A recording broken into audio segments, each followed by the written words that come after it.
Hello everyone, आज date है 24 नवंबर 2021 और द हिंदू न्यूज एनालिसिस में आपका स्वागत है। इस वीडियो में हम द हिंदू की इंपॉर्टेंट न्यूज़ को एग्जाम के पॉइंट ऑफ व्यू से डिस्कस करेंगे। नीचे डिस्क्रिप्शन बॉक्स में Telegram channel volcano IAS academy का लिंक दिया हुआ है। First important article the Hindu के फ्रंट पेज से India US trade policy forum की समिट को लेकर के हमारे इंडिया की तरफ से प्रेजेंट थे हमारे minister of commerce and industry Piyush Goyal और यूएस ट्रेड रिप्रेजेंटेटिव कैथरीन ताई न्यू दिल्ली में डिस्कशन होता है। ट्रेड में जो परेशानियां हैं और जो एक लॉन्ग टर्म से जो गैप चल रहा था हमारे ट्रेड रिलेशंस को लेकर के उनको फिल करने की कोशिश की गई है। कुछ पॉइंट्स के ऊपर जैसे डिस्कशन हुआ है कि हमारे इंडिया के जो प्रोडक्ट्स हैं उनको इजीली जो यूएस का मार्केट है वहां पर इजीली एक्सेस मिल पाए और वहां के जो प्रोडक्ट्स हैं यूएस के उनको हमारे इंडिया के मार्केट में इजीली एक्सेस मिल पाए, इसके लिए यहाँ पर डिस्कशन हुआ है। कुछ एक्शन प्लान बनाने की बात की गई है कि हमारे इंडिया की तरफ से और यूएस की तरफ से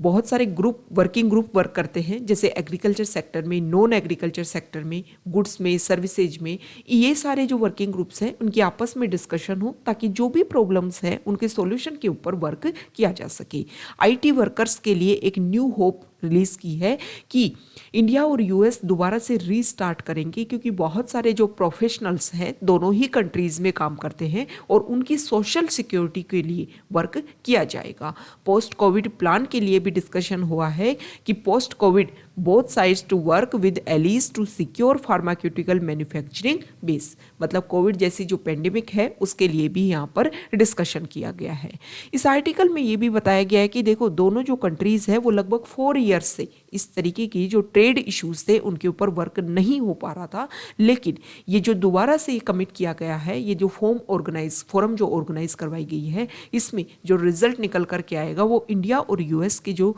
रिलेशंस हैं उनके लिए काफी बेनिफिशियल होने वाला है। नेक्स्ट इंपॉर्टेंट न्यूज यहाँ पर क्रिप्टो करेंसी को लेकर के ये आर्टिकल है। अभी हमारे पार्लियामेंट का विंटर सेशन स्टार्ट होने वाला है। हमारे कॉन्स्टिट्यूशन में आप सभी को पता है कि ये बोला गया है कि पार्लियामेंट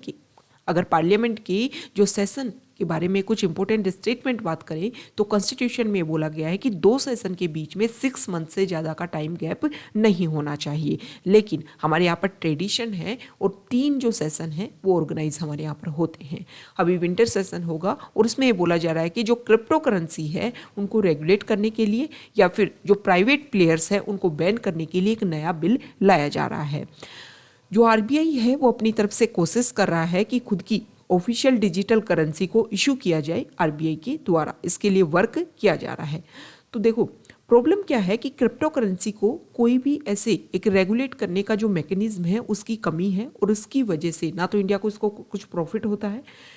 वैसे देखो रेगुलेट करने की भी बात आ रही है कि इसके ऊपर टैक्स लगाया जाए, जो भी इसमें इन्वेस्ट करता है वो टैक्स पेएबल, जैसे शेयर्स खरीदे जाते हैं वैसे ही इनको खरीदा जाता है, तो टैक्स जो है वो गवर्नमेंट को पे किया जाए। अब देखो ये तो विंटर सेशन में क्लियर होगा कि किस तरीके से गवर्नमेंट इसको रेगुलेट करती है या फिर कंप्लीटली बैन करती है। अगर हम एक इम्पोर्टेंट स्टेटमेंट देखें तो एल साल्वाडोर एक ऐसा कंट्री है जिन्होंने इसको अपने यहाँ पर मतलब ओपनली अपने कंट्री में उन्होंने इसको क्या किया, एक्सेप्ट किया है क्रिप्टो करेंसी को। अब एल साल्वाडोर की लोकेशन कहाँ है ये आपको मुझे बताना है। और दूसरा इंपॉर्टेंट बात, क्रिप्टो करेंसी सभी को पता है कि एक डिजिटल एसेट होती है, लेकिन आप सिंपल लैंग्वेज में नीचे कमेंट बॉक्स में बताओगे कि व्हाट इज क्रिप्टो करेंसी, आप क्रिप्टो करेंसी से क्या समझते हैं। अगर कोई आपसे पूछ ले कि व्हाट इज क्रिप्टो करेंसी तो आप उसको कैसे एक्सप्लेन करोगे। Next important news page number 8 से, यहाँ पर जो इंपॉर्टेंट आर्टिकल है वो इंडिया और रशिया के रिलेशन को लेकर है। अभी देखो रशिया के जो हेड है, प्रेसिडेंट जो हैं वो हमारे इंडिया की विजिट पर आएंगे दिसंबर में, स्टार्टिंग दिसंबर में, और 2+2 जो डायलॉग है उसका भी इनॉग्रल होगा दोनों कंट्रीज के बीच में। अब यहाँ पर कुछ ऐसे डिस्कशन चल रहे थे, काफ़ी लॉन्ग पेंडिंग एक डील थी जिसमें 6.71 lakh AK-203 assault rifles India में मैन्युफैक्चरिंग होनी थी, और अब इसको लेकर के एक तरीके से मतलब एक्सेप्टेंस मिल गई है कि हाँ आप इसको बना सकते हो। और ये सारी चीज़ें जो हमारे दोनों की जो रिलेशन है इंडिया और यूएस की जो एनुअल समिट है उसके ऊपर काफ़ी ज़्यादा इफेक्ट करेगा। देखो एक तरफ हम यूएस के साथ में अच्छे रिलेशन बनाने की कोशिश कर रहे हैं और रशिया के साथ में भी। पहले हमारे रशिया के साथ में जो डिफेंस रिलेशन थे वो काफ़ी स्ट्रॉन्ग थे, कुछ टाइम के लिए इंडिया ने अपने आप को यूएस की तरफ डाइवर्ट किया, और जैसे ही हमने S-400 टेक्नोलॉजी खरीदने की बात की है रसिया से, तो दोबारा से जो हमारे रिलेशंस है वो रशिया की तरफ मॉडिफाई होते दिख रहे हैं। और यूएस ने अपने आप को इंडो पैसिफिक वाले रीजन में अपने आप को स्ट्रॉन्ग करने के लिए, चाइना को काउंटर करने के लिए इंडिया को एक स्ट्रॉन्ग तरीके से वो डेवलप करना चाहता था। लेकिन जिस तरीके से इंडिया के रिलेशन रशिया के साथ मेंटेन होते दिख रहे हैं, उससे यूएस चाहता है कि इंडो पैसिफिक वाले रीजन में एक कंट्री ऐसा और डेवलप हो जो हमेशा यूएस के साथ खड़ा रहे। उसी का रिजल्ट आप देख सकते हो कि ऑकस जो ऑर्गेनाइजेशन है, जिसमें यूएस, यूके और ऑस्ट्रेलिया को एक तरीके से डेवलप करने की कोशिश की जा रही है, उसको टेक्नोलॉजी ट्रांसफर करने की बात की जा रही है।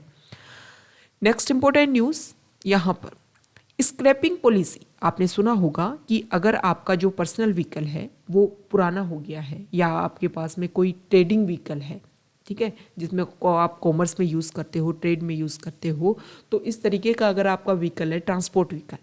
तो अगर वो टाइम के अकॉर्डिंग एक टाइमलाइन डिसाइड की थी उससे ज़्यादा पुराने हैं, तो आप उसको ले जा करके अगर आप स्क्रैप करवाते हो तो आपको एक सर्टिफिकेट दिया जाएगा, जिसका यूज़ करके आप जब नेक्स्ट व्हीकल खरीदो तो उसमें अगर आप यूज़ करते हो तो आपको कंसेशन मिलता है और बहुत सारी आपको छूट दी जाती है। ये सारी चीज़ें इसलिए की जा रही थी, एक तो जो हमारा ऑटोमोबाइल सेक्टर है उसमें काफ़ी डिग्रेडेशन देखने को मिला कोविड की वजह से, तो दोबारा से वो बूस्टअप हो, क्योंकि जब नई गाड़ियों की खरीद की चाहत होगी लोगों में तभी तो नई गाड़ियाँ बनेगी ना। तो स्क्रैप करवाओ पुरानी से, पोल्यूशन कम होगा एक तो, दूसरा तो और जो हमारा क्लाइमेट चेंज इशू है उसके ऊपर भी फोकस कर पाएंगे। इंडिया अपने एमिशन टारगेट्स को मेंटेन कर पाएगा और जो सेक्टर नीचे जा रहा था उसको दोबारा से बूस्टअप मिलेगा।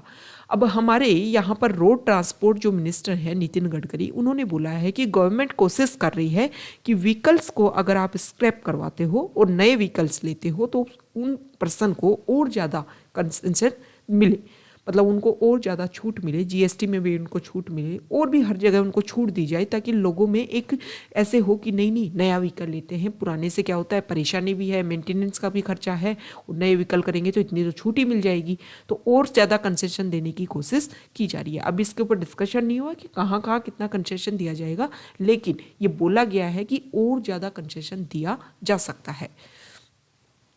नेक्स्ट इंपॉर्टेंट न्यूज़, एक सेकेंड, पेज नंबर 10 से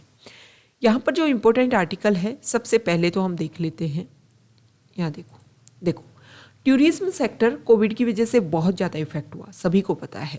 अब हमारी जो रेलवेज होती थी उसमें पहले 2 सेगमेंट होते थे, या तो पैसेंजर सेगमेंट या फिर गुड्स सेगमेंट, लेकिन अब एक नया सेगमेंट बनाया जा रहा है, वो है टूरिज्म सेगमेंट। हमारी जो एक नई स्कीम लॉन्च की गई है भारत गौरव स्कीम, इसमें स्पेशली फोकस किया जाएगा कि जो हमारे टूरिज्म में जो पोटेंशियल है हमारे इंडिया में, जो स्ट्रेंथ है उसको एक्सप्लोर करने की, उसको टैप करने की कोशिश इसके थ्रू की जाएगी। इसमें इस तरीके की रेलवे बनाई जाएंगी कि आपकी जो टूरिस्ट सर्किट है उनको कनेक्टिविटी, जैसे कि आपका अगर हम देखें तो यहाँ पर गुरु कृपा जो टूरिस्ट सर्किट है, इसमें सिखिज्म रिलीजन के जो जो इम्पोर्टेंट पॉइंट्स हैं उन सबको कनेक्टिविटी किया जाएगा। और इसके अलावा अगर हम देखें तो राम पथ जो सर्किट है उसके अकॉर्डिंग हम देखें तो लॉर्ड राम से रिलेटेड जो जो इम्पोर्टेंट पॉइंट्स हैं उन सबको कनेक्टिविटी इस ट्रेन के थ्रू किए जाएंगे। मतलब इस तरीके की जो ट्रेन है वो स्पेसिफिक टाइम के अकॉर्डिंग चलेंगे, ऐसे नहीं है रेगुलर चल रही हैं, स्पेसिफिक जैसे वीक में एक बार या 15 डेज में 1 बार चलेगी। और भगवान राम से रिलेटेड,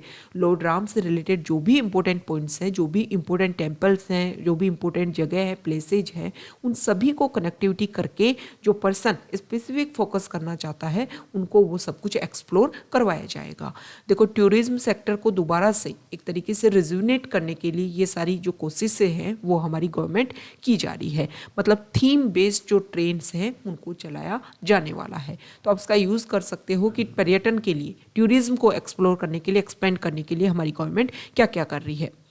यहाँ पर आर्टिकल बताया गया है कि ग्लेशियर जो है, ग्लेशियर ने अपना ट्रैक चेंज कर लिया 20,000 साल पहले। मतलब यहाँ पर एरियल मैपिंग हुई, ओल्ड सर्वे, रिमोट सेंसिंग, इन सभी की स्टडी के ऊपर ये रिजल्ट सामने आया है कि ग्लेशियर जो है, जो पहले कहीं और था और वो एक्सटेंड होकर के या अपने आप को खिसका करके दूसरी जगह आ गया। उसका वजह क्या था कि हमारे यहाँ पर जो टेक्टोनिक अगर हम देखें तो एक्टिविटी यहाँ पर देखने को मिलती है, मतलब यहाँ पर जो प्लेट्स हैं वो हिलती रहती हैं, जिसकी वजह से ऐसे नहीं हिलती कि बिल्कुल ऐसे हिमालय से बिल्कुल ऐसे ऐसे ऐसे हो रहा है, ऐसे नहीं होता, बिल्कुल ऐसे पता भी नहीं चलता, लेकिन यहाँ पर मूवमेंट है, जो प्लेट्स है उनमें मूवमेंट है, जिसकी वजह से ही तो ये माना जाता है ना, प्लेट्स में मूवमेंट है तभी तो जो माउंट एवरेस्ट है उसकी हाइट जो है वो एक्सटेंड, मतलब हाइट जो है इंक्रीज होती हुई दिखाई दे रही है ना, यही तो कारण है उसका। तो इसके लिए बोला जा रहा है कि देखो यहाँ पर मूवमेंट है, और यहाँ पर अगर हम इंफ्रास्ट्रक्चर इसी तरीके से डेवलप करते रहे तो यहाँ आने वाले टाइम में बहुत ज़्यादा हैजार्डस जो प्रॉब्लम्स है वो इंक्रीज हो सकती हैं। Next important article page number 11 से, फॉरेन पेज से।